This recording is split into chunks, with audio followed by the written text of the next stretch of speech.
Welcome to Salisbury University on the Air, a program highlighting the activities and the people of the campus. I'm your host, Susan Purnell.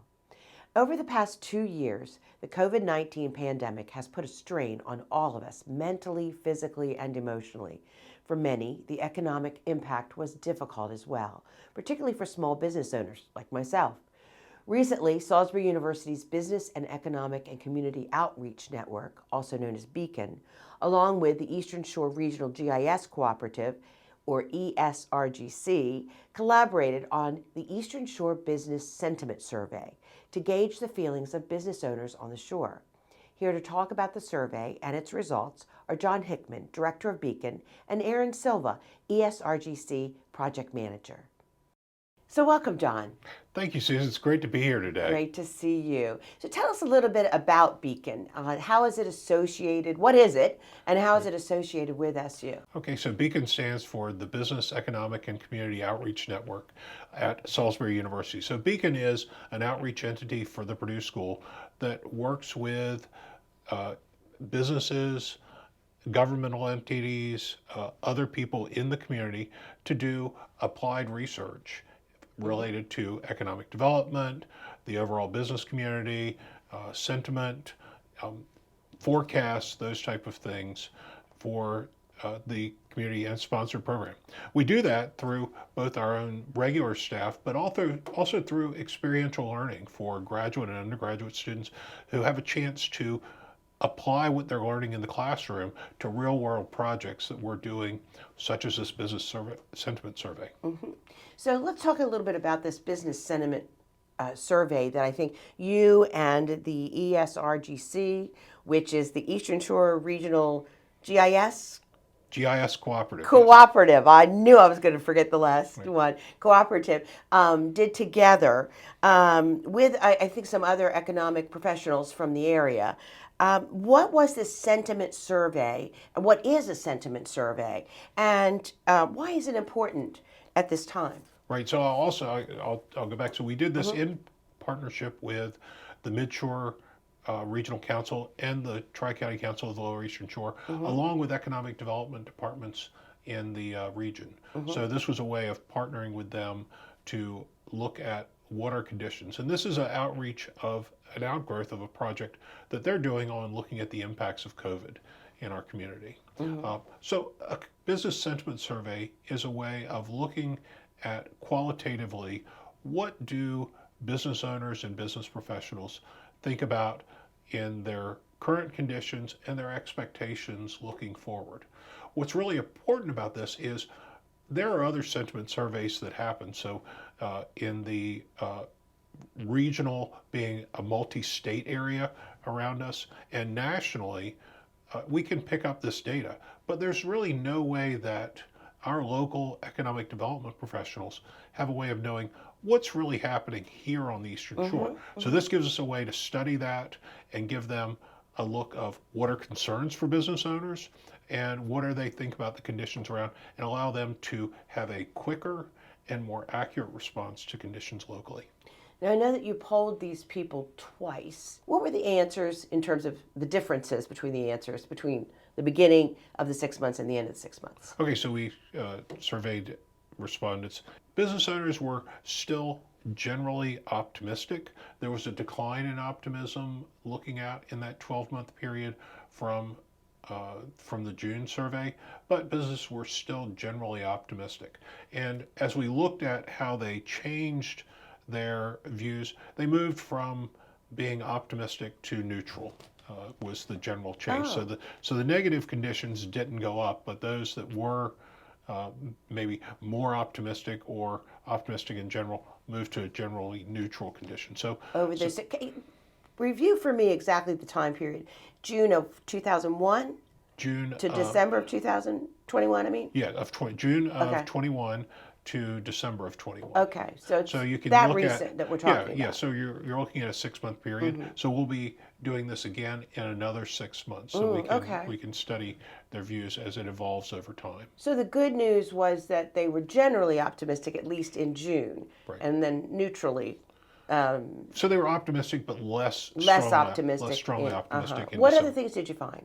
Some of the other things we found is we were looking at conditions that they were concerned about, and so our, you know, we found that businesses were more concerned about inflation than they had been in June, less concerned about supply chain constraints than they were in June. They were still so in June the highest concern was labor force and supply chain, and in December it changed to inflation and labor force. Yeah, I'm being the big relating concern. to all this. So you're probably seeing that in your own Well, it's business. very interesting. I'm thinking about that.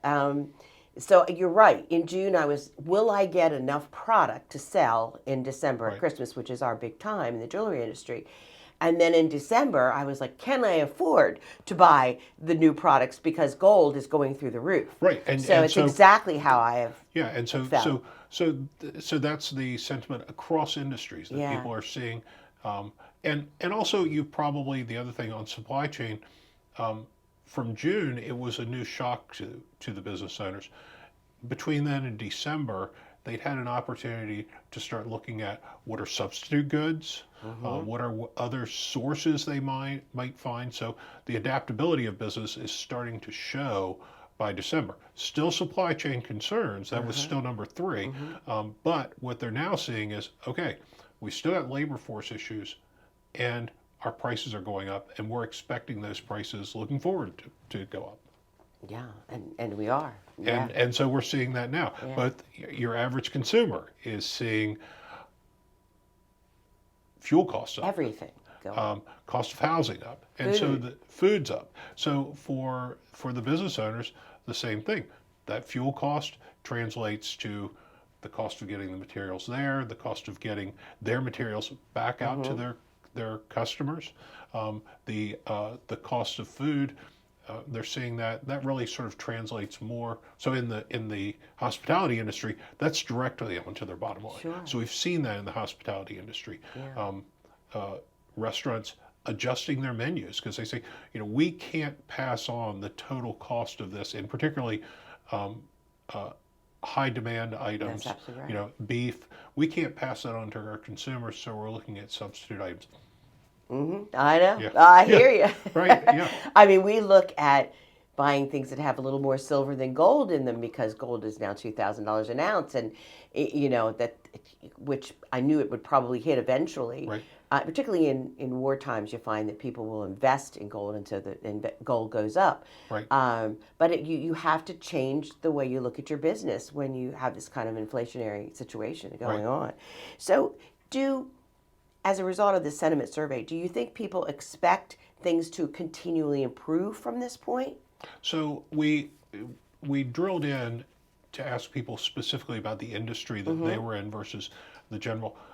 What we saw, there was strong concerns at the 3-month period. So across the board, they expected conditions to be worse at 3 months from December, which there's a couple of things that goes on there. We're a seasonal economy, so that's the post-Christmas decline in retail. For the hospitality industry, there's a natural decline that occurs when the spring's coming. But also, I think those concerns about inflation, they saw that, really rolling in. And so that's where we are now. That 3-month period is about now. But we also asked them, looking out in your industry, what do you expect in 12 months? And in that, there was actually a 6% increase in their optimism in their own industry, looking out 6 months than it was in June. I think in this particular climate, it's so hard to predict Right. anything. Yeah. I mean, if you asked me the question, what do I think it's going to be like 12 months from now? I would say, I just don't know. Right. It's just so hard. Right. I mean, and particularly in my industry, which is a luxury business, when people can't afford to buy the things that they need, they have very little left for things that they just want. Correct. So, Yes. it's very interesting. What are some of the other concerns that you heard from business owners in this survey? Well, as I said, the biggest concerns were inflation and labor. We also saw businesses that had some concerns about regulations. But regulations, their concerns about those had declined. I think that as in June, the regulations, they were definitely concerned about how long will our businesses be shuttered. And in December, in a decline, there's still a concern about regulation. So that regulation would be, again, how long will the economy be closed? Can we look into forward? So that decline, I think that was them starting to see things opening up. So my expectation is that as long as our health conditions continue through June, those regulatory issues may continue to decline in concern. So do the results that you found here locally match up with what is found nationally? Yeah, so my comment on inflation, concerns nationally in December and January were from business owners. One of their biggest concerns was inflation because they were starting to see it creep in. Businesses that are forward buying materials like you might be buying with gold or hedging, they're also seeing those prices looking forward, particularly in December. They're looking at those forward prices being higher. So it mirrors what the national sentiment surveys were showing. Did you find any, I don't know if this had anything to do with your survey, but did you find any concerns about 401k and pension plan? So that was not one of our. That was not. You didn't one of ask our that question. questions. I was just That wondering wasn't- because yeah. I hear a lot of my customers saying that Right. oh, I'm watching my pension plan fall as the stock market falls, and so it's scary to buy anything right now. Right. Yeah. Just So we didn't another- have that as a specific That wasn't a question. in I there. was just wondering Yeah. because I hear that. Is this study one that you'll follow up on again and try to figure out how accurate the predictions were? Yeah. So our hope is that as we build this survey over not just the next survey, but continue this on forward, we can show a trend and we can track that trend versus national trends. So that's where it's really important that business owners, when they see this survey come out, that they respond, they give their opinion in this, and then we can track that through time. Great. Wow, that's very interesting, particularly to me. Right, yeah. Yeah, I'd love to see the whole actual results. I'd love if you want to meet with us. I would come love over. to see it. Yes, absolutely. Right. Great to have you here All today. right, Susan, thank you very much Thank for you, having John. me. Appreciate it. Beacon is part of the Purdue School of Business, and that school turns out some of the top sales minds in the region who may one day become business owners themselves. Let's learn more about the sales program at SU. So the SU sales program started in 2015 with one class, around 14 students. We also had, that time only one adjunct faculty used to teach it. Now we have around 240 students in a year. We have 4 faculty. We have a sales minor, which offers, 6 sales-specific courses.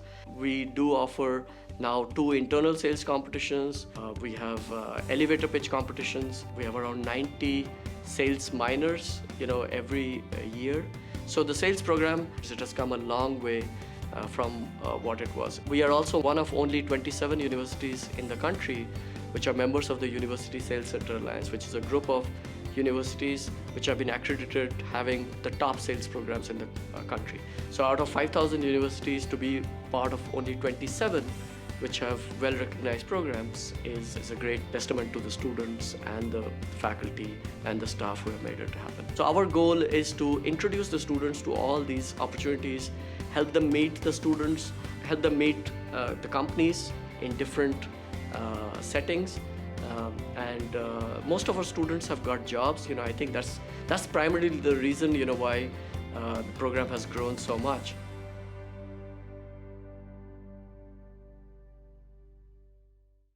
The Business Sentiment Survey results provide an abundance of information, but interpreting that information, particularly for those not schooled in the field, can be a challenge. That's where the ESRGC comes in. Joining me to speak about its involvement is Project Manager Erin Silva. Hi, Erin. Hi. Welcome. Thank you so much for having me. Good to meet you today. Yes. And while we're talking about, and I'm going to have to look at your shirt to pronounce ESRGC, tell us what that is and how it's associated with SU. Absolutely. So the ESRGC stands for the Eastern Shore Regional GIS Cooperative, and we are an outreach entity of Salisbury University. we are also a partnership between the Midshore Regional Council, the Tri-County Council, and the Upper Shore Regional Council. And we provide GIS services as well as data visualization and web development services.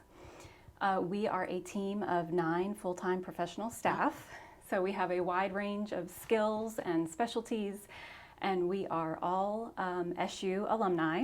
Really? We are. Is that just coincidental? Well, a lot of us start out as interns, and that's how I started out with the ESRGC. And we have a diverse range of skills and backgrounds, and we're alumni.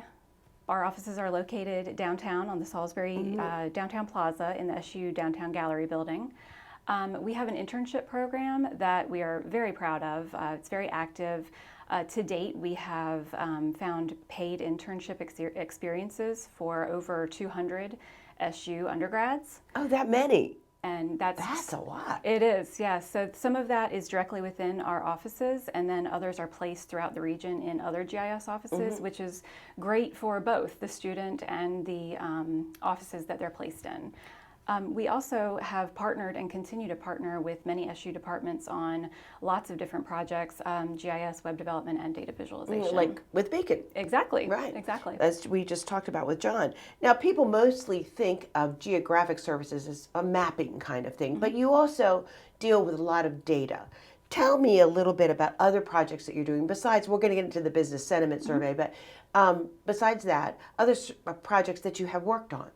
Absolutely. So in our 18 years of service, we have lots of project examples. I bet. I'll highlight just a few of the more recent web development and data visualization projects, as those are the ones that I'm directly responsible for managing at the ESRGC. So the same partners that we collaborated with on the business sentiment survey, we've been working with them for some time, and we've worked with them to develop a series of dashboards called the Maryland Tax Revenue Dashboards. And for that, we are utilizing sales and use tax data from the Maryland Comptroller's Office. And we use that to show an estimated revenue for many industry groups within Maryland. And so this is a great example of the power of dashboards and just what they do really well. They take, I don't know what you mean by that. A dashboard. by a dashboard. So it's a series of different charts and graphs that have usually some filters, and the filters will drive the visualizations. Okay. So it's, I guess, comparable to a dashboard in your car. It gives you just a real quick glimpse of what's going on. The key elements. Exactly. Just the key takeaways, allows you to see patterns and trends, and in some cases, if there's some performance metrics, like if you're running out of gas, for example, if something's going really bad, it highlights those without getting into necessarily the inner workings of things. So we partnered with these folks to deliver these dashboards, and so they're great at showing the overall health of the economy. So some of these filters that are on the tax revenue dashboards, for example, users can explore this estimated revenue by fiscal year. We have data going back to 2016. We also have the ability to filter by county, so we have all the counties in Maryland and Baltimore City. And we have about 9 or 10 different industry categories. So the way someone might use this data dashboard would be they could select Worcester County, food and beverage industry for, say, fiscal years 19, 20, and 21, and see how the estimated revenue in that industry has changed month to month, but also year over year. These dashboards also have several key indicators, such as best and worst month, the total revenue, and the percent of the industry revenue. We have some year-over-year comparisons, so lots of ability to dig into the data. We also have a COVID component to this, as this series is in direct response to the pandemic and providing decision makers with additional tools to analyze their region and their economy. So we're bringing in monthly case numbers from the Department of Information Technology, as well as some reference points for the major stimulus funding to see how all of this has played out in the broader economy. So let's talk about the business sentiment survey. What kinds of information did you feel needed to be explained, and how did you go about analyzing it? Yes, so the survey consists of about 50 questions covering a range of topics. We administered the survey twice, the first time in June of 2021 and then again 6 months later in December. And it is a sentiment survey, so we were asking for business owners' opinions on things like general business conditions, wages, unemployment. We ask those questions in a local context, regional and national context to understand how that changes. We also ask about conditions in their primary business sector, and we ask those questions the last 12 months, and there are predictions for the next 3 months and 12 months. We have a lot of information that we're gathering from business owners, and we analyze this in a few different ways on the dashboard. Users to the dashboard can view the demographics of participants. So where is their primary business located? What is their company size based on the number of employees? What's their revenue range? Things like that. It's presented as a series of charts that are all interactive. You could select, say, your county of interest, and all of the other charts would update to show responses just for that county. And then there's a whole other section for more deeper analysis of the questions. And because there were so many questions, we had to kind of divide it out into categories. And we have 7 different categories, but the views of that are very similar. Users can select from the June or the December survey. They can select their question. They can again filter by county. And then they are presented with a series of charts, a pie chart showing all of the responses, color-coded. So usually the questions have about 5 different answers ranging from good, neutral to bad. And we use usually green for good and red for bad. So users can use that color to kind of immediately see how we're doing. Underneath that, there's an industry comparison, which I think is really interesting. So you can see the responses and how people in different industry sectors are feeling. For example, you could compare business owners in construction and real estate, how they're feeling about the economy. They're feeling pretty good. Compared to folks in the tourism and retail industry, how they're feeling about things over time. And then underneath that is a final chart that is a grouped bar chart showing the comparison between the June survey and the December survey, because our committee felt that it was very important to show how these things track over time. So this is a study that was just related to the Eastern Shore.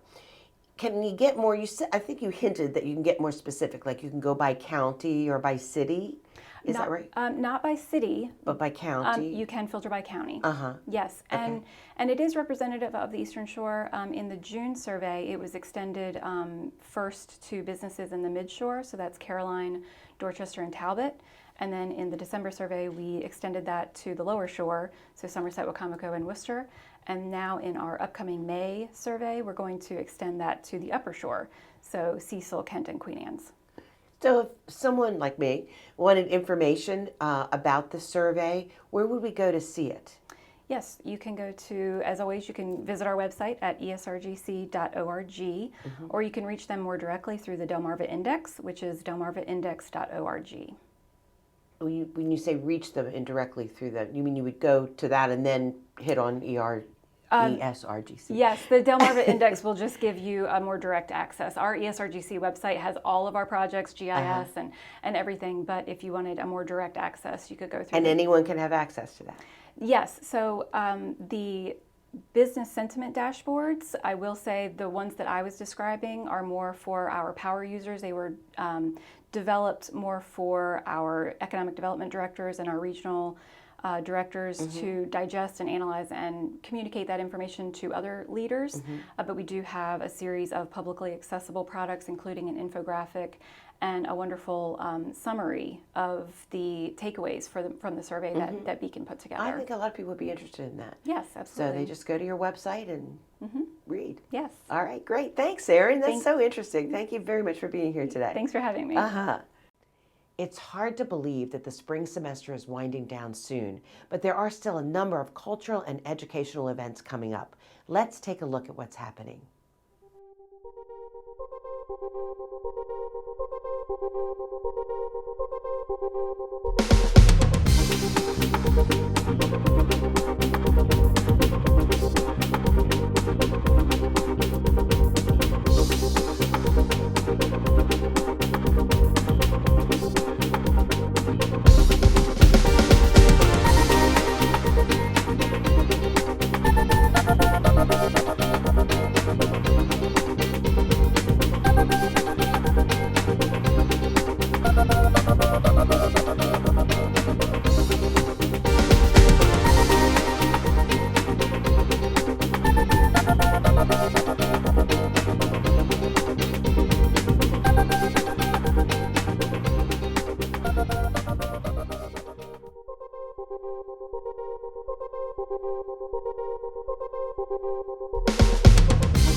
So much going on, and I love being on campus and taking advantage of that.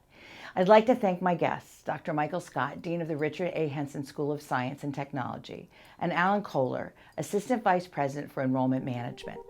I'm Susan Purnell, and this has been Salisbury University on the Air. Thank you for watching.